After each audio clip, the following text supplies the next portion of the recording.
first machine you see is our gear shaper, dedicated to producing internal and external spur and helical gears. Immediately adjacent are two vertical machining centers for high-precision milling and complex contouring. Next to them is a heavy-duty radial drilling machine.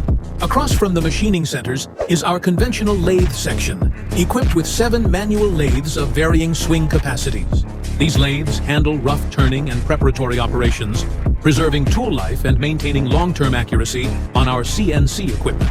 Moving forward is the CNC turning area with 16 CNC lathes, ranging from small diameter precision models to large envelope machines. Adjacent to this is our bench drilling and secondary operation zone. Throughout the entire floor, you'll find raw material, blanks, and semi-finished copper and aluminum components in various alloys. This facility specializes in copper and aluminum components. We control the complete process chain, from casting and sand casting to final CNC machining and finishing, all under one roof. This vertical integration ensures consistent metallurgy, tight tolerances, short lead times, and cost efficiency on medium to high volume production runs. We are structured to support technical partnerships with large-scale industrial clients, requiring stable, repeatable quality in non-ferrous machined parts. Welcome to discuss your next project with our engineering team.